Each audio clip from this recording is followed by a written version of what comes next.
Hi everyone, this is Nick from KRCS in Doncaster, and today I'm going to show you how to make an iPhone ringtone in your iTunes software. This isn't something that a lot of people know how to do, so we'd just like to show you how to do this. Okay, so you're going to need to open your iTunes software like we're showing you here, and obviously this is where you start making the ringtone. So obviously this would be your iTunes library. For example, we'll just use Take On Me by a-ha. So what you need to do is you need to get info, and what you're looking for then is the options tab there, and you're looking at the start and stop times. Now iTunes ringtones need to be 40 seconds or less, so as you can see we've just selected a 40-second clip here from the start to finish. Obviously then click your start time and your stop time. This can be any 40-second clip, doesn't have to be the start, and then click OK.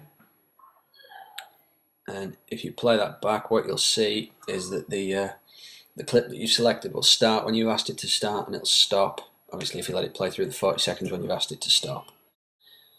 Now, if the song that you've used is actually an MP3, you're going to need to create an AAC version, which will be the required length of the clip. So if you've chosen 40 seconds like we have, it'll come out as 40 seconds.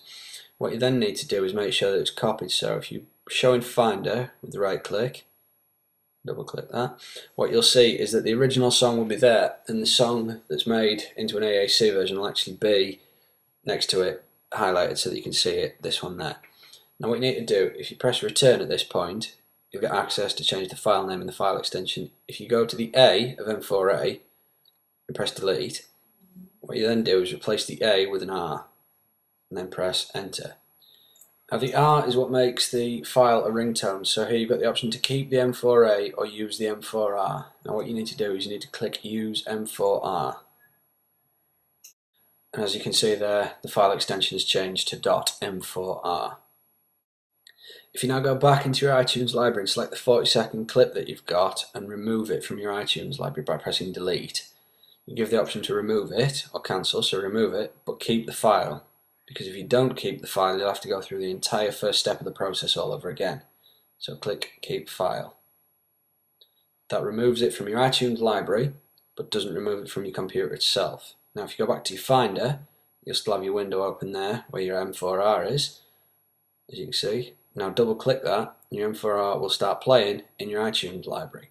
Now, if you double click the ringtones, you'll actually see it's playing back from your ringtones folder rather than your iTunes music library. So now that you've made your ringtone, you're going to want to transfer it to your phone. So select your phone, select the ringtones tab, make sure the box sync ringtones is ticked, press the button marked selected ringtones there, select the ringtone that you want, such as Take On Me, scroll down to the bottom and click apply. And as you'll see, that will then synchronize with your iPhone, and you'll be able to use that as a ringtone through the settings on your phone.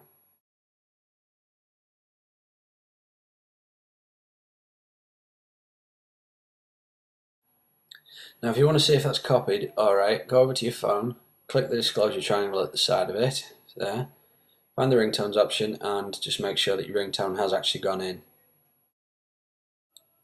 And that's about it for another tutorial. So if you've got any questions, feel free to drop in and see us in the Upper French Gate Centre, or if you use Twitter, which you will do, you can find us at KRCS Apple Don.